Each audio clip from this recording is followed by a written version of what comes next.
A lot of times I've asked myself, why is it important to have a historic structure, to preserve a historic structure? That a lot of times, I suppose you could just read about the history. You get that little moment where you're thinking, wow, that's really amazing that this event happened right where I'm standing.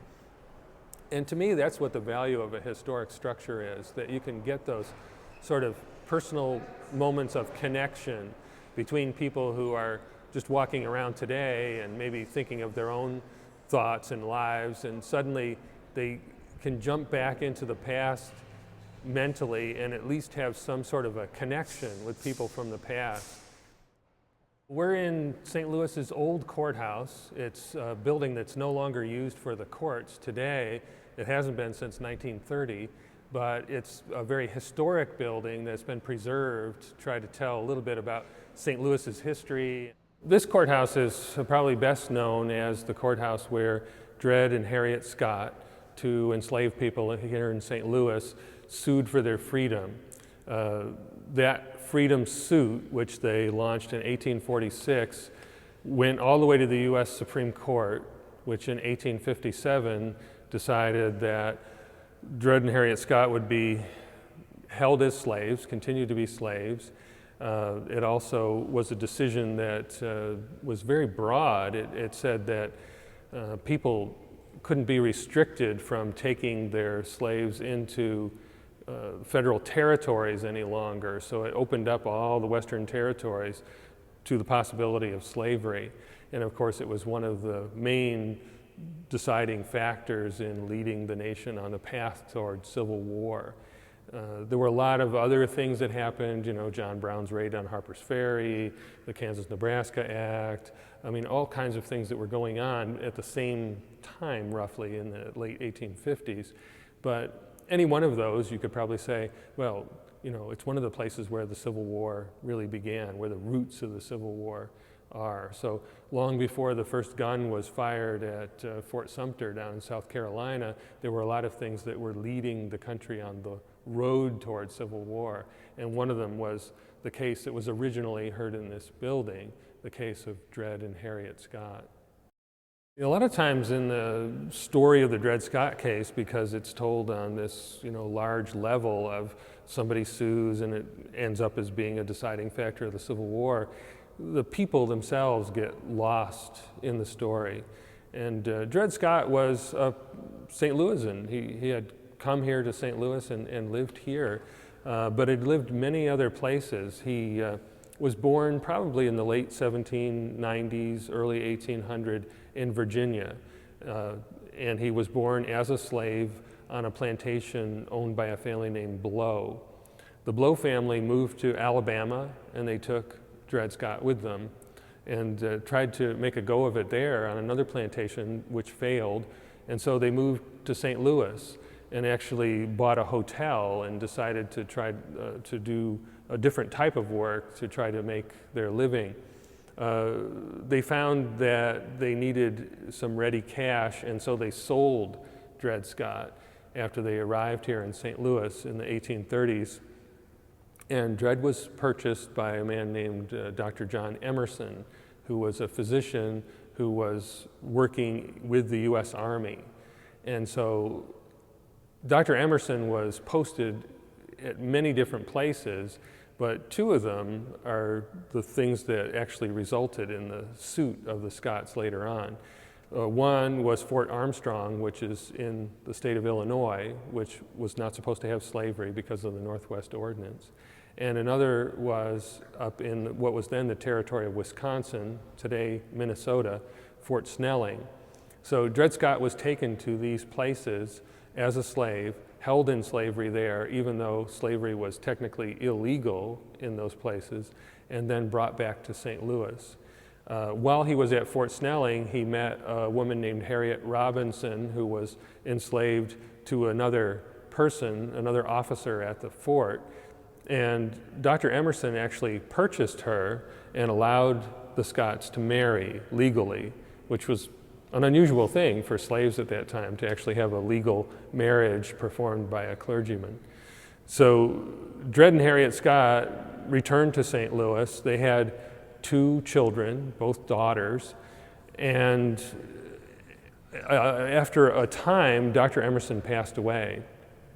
Mrs. Emerson was asked by the Scotts whether they might be able to purchase their freedom from her. It was something, especially in urban slavery, that wasn't that unusual, but she refused. She was not interested in selling the Scott family.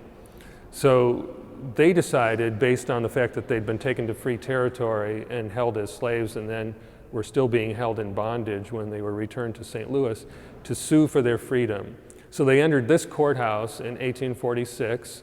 Each had their own petition, so it wasn't as though it was a joint thing, and it wasn't just Dred, it was Dred and Harriet who had separate petitions for their freedom based on slightly different circumstances.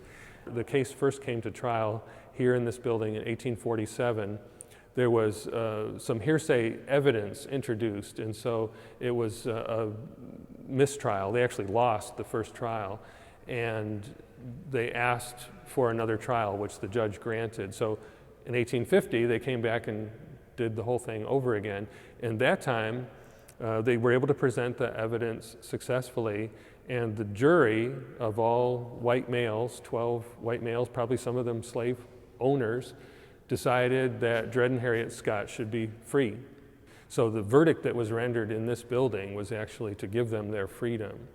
But Mrs. Emerson obviously didn't agree, and she appealed that decision to the state Supreme Court, which had become very politicized by 1852 when they rendered their verdict. And the slavery issue was heating up all over the nation.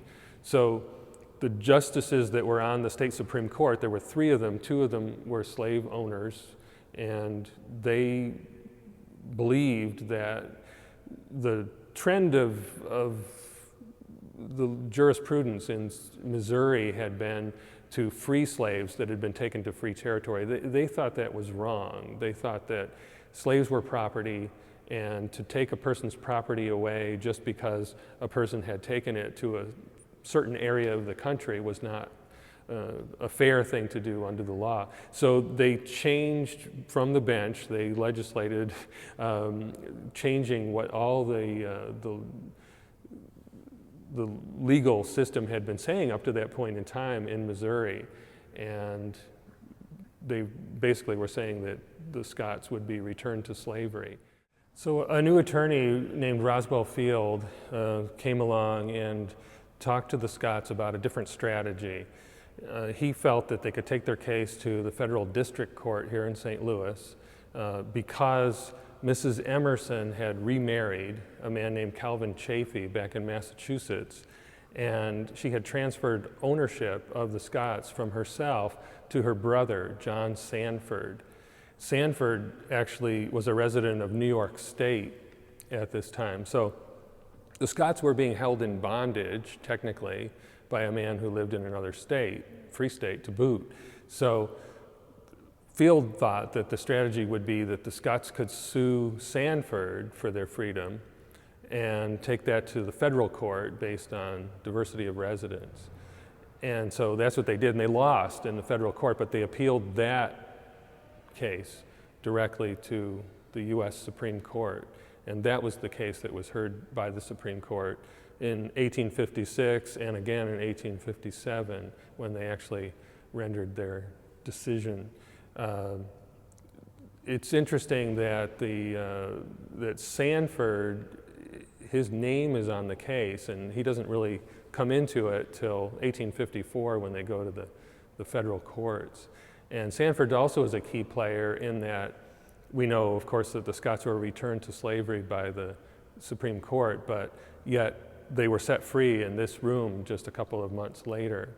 And the way that happened was that Sanford died in New York State, and upon his death, the ownership of the Scotts reverted to his sister, and technically to her husband, Dr. Chaffee, who was from Massachusetts. He was an abolitionist, and he was a member of Congress, a sitting member of Congress at this time. So suddenly he finds that he's the owner of the most famous slaves in the United States. just literally overnight. And he wanted to divest himself of these slaves as quickly as he could before the press found out, basically. And what he did was he actually sold the Scott family for a token dollar to Taylor Blow, one of the sons of the original family from the plantation where Scott was born back in Virginia. And Taylor Blow brought them into this courtroom and set them free in 1857. So the Scotts achieved the freedom that they had fought so long to obtain while still provoking this incredibly important Supreme Court decision, which led the country on a road to civil war, which of course eventually freed all the slaves. Dred, unfortunately, did not live very long after the decision was rendered. He died probably of tuberculosis in 1858, so only a year after the case was decided. His wife lived on until 1876, so she would have seen the Civil War and she would have seen freedom come along.